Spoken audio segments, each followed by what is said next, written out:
बालेन र सुनिताले चाले अर्को ऐतिहासिक कदम।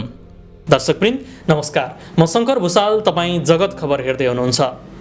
यो भिडियो कुन ठाउँबाट हेर्दै हुनुहुन्छ कृपया कमेन्ट गर्नुहोला। काठमाडौँ महानगरपालिकाको प्रमुख र उपप्रमुखमा नयाँ जोस जाँगरका साथ जनप्रतिनिधिहरूको इन्ट्री भएपछि काठमाडौँवासीमा नयाँ आशा र उत्साह छाएको छ। मेयर बालेन शाह र उपमेयर सुनिता डङ्गोलले ब्याक टु ब्याक चमत्कारिक योजनाहरू सार्वजनिक गर्न थालेका हुन्। यसैबीच बालेन र सुनिताले अर्को चमत्कारिक योजना सार्वजनिक गरेका छन्। भारतको राजधानी नयाँ दिल्लीको अरविन्द केजरीवालकै झल्को दिने गरी नयाँ योजना सार्वजनिक गरेपछि काठमाडौँवासी त भाग्य नै लिएर आएका रहेछन् भन्दै टिप्पणी हुन थालेको छ। काठमाडौँ महानगरले आगामी आर्थिक वर्षदेखि घर घरमै पुगेर स्वास्थ्य सेवा दिने भएको छ। महानगरले आगामी आर्थिक वर्ष 2079-80 को बजेट प्रस्तुत गर्दै ज्येष्ठ नागरिकहरूलाई घरमै पुगेर स्वास्थ्य परीक्षण गर्दै आवश्यकता अनुसार औषधि वितरण गर्ने घोषणा गरेको हो। बालेन्द्रले भारतीय सङ्घीय राजधानी भएको राज्य दिल्लीको सिको गर्दै ज्येष्ठ नागरिकलाई घर घरमै पुगेर स्वास्थ्य परीक्षण तथा सेवा दिने योजना बनाएका हुन्। उक्त योजना अनुसार नै महानगरले आगामी वर्षदेखि घरमै पुगेर ज्येष्ठ नागरिकको स्वास्थ्य परीक्षण गर्ने नीति अगाडि सार्दै बजेट विनियोजन गरेको हो। यसैगरी महानगरले काठमाडौँ महानगरपालिका केन्द्रीय कार्यालय रहेको वडा नम्बर 11 स्थित हरिभवनको प्रबलीकरण गर्नलाई समेत बजेट विनियोजन गरेको छ। यसैगरी विद्युतीय सार्वजनिक सवारी यातायात सञ्चालन गर्ने तथा सरकारी, सार्वजनिक, निजी, गैर सरकारी संस्थाहरूको परिसरमा रहेको खाली जग्गामा पोखरी निर्माण गर्ने र पानी पुनर्भरण विशेष कार्यक्रम अगाडि सार्ने योजना समेत महानगरको बजेटमा समेटिएको छ।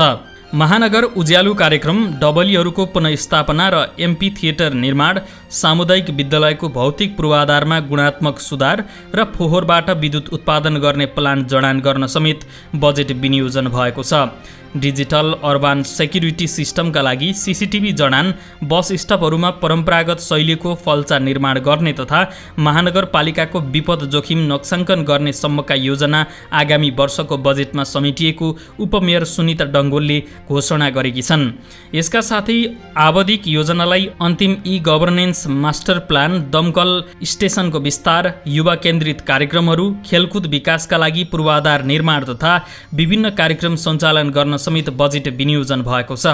महिलाहरूलाई सिप विकास मार्फत स्वरोजगार कार्यक्रम, अपाङ्गता भएका व्यक्तिका लागि सहयोग, मेट्रो रेलको सम्भाव्यता अध्ययन, सार्वजनिक शौचालय निर्माण तथा सञ्चालन, शीत भण्डार कार्यक्रम, केएमसी मार्ट निर्माण तथा सञ्चालन गर्न पनि बजेट विनियोजन भएको छ। मृत जीवजन्तुको अन्तिम संस्कारका लागि शवदाह गृहको निर्माण, सार्वजनिक जग्गा संरक्षण, पार्क निर्माण तथा हरियाली प्रवर्धन, नदी नियन्त्रण तथा करिडोर क्षेत्रमा ढल प्रशोधन केन्द्रको निर्माण, सहरी यातायात व्यवस्थापनका लागि कम्पनी स्थापना तथा सञ्चालन जस्ता अति महत्त्वपूर्ण र रणनीतिक योजना तथा कार्यक्रमहरू समेत अगाडि बढाउन बजेट विनियोजन गरिएको छ। आगामी आर्थिक वर्षका लागि पारित भएको नीति तथा कार्यक्रमले निर्दिष्ट गरेका एकीकृत सिप विकास कार्यक्रम, महानगर लाइब्रेरी, वडामा मेलमिलाप केन्द्र तथा महिला सेल गठन तथा सञ्चालन लगायतका कार्यक्रमलाई पनि बजेट विनियोजन गरिएको डङ्गोलले घोषणा गरिन्। यसैगरी न्यायिक समिति राष्ट्रिय सम्मेलन, वडा तहमा कानुनी परामर्श सहितको सेवाग्राही सहजता केन्द्र सञ्चालन, इन्द्र जात्रालाई अन्तर्राष्ट्रिय जगतमा परिचित गराउन विशेष कार्यक्रम सञ्चालन, अनुसन्धान तथा विकास, बाजा सङ्ग्रहालय, कला संस्कृतिको संरक्षण, विशेष कार्यक्रम, आविष्कार केन्द्र, सहरी स्वास्थ्य क्लिनिकलाई सहरी स्वास्थ्य प्रवर्धन केन्द्रमा स्तर उन्नति गर्ने जस्ता महत्त्वपूर्ण कार्यक्रमका लागि समेत बजेट विनियोजन गरिएको छ। यता काठमाडौँ महानगरपालिकाका मेयर बालेन्द्र शाहको भित्री तयारी बाहिरिएपछि निजी स्कुलका मालिकहरूले कुदाकुद गर्न थालेका छन्।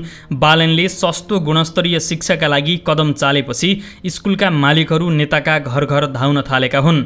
काठमाडौँ महानगरभित्रका निजी विद्यालयहरूले अब आफू खुसी शुल्क लिन नपाउने भएका छन्। मेयर बालेन शाहले निजी विद्यालयको शुल्क महानगरपालिकाले पुनरावलोकन गर्ने तयारी गरेका छन्।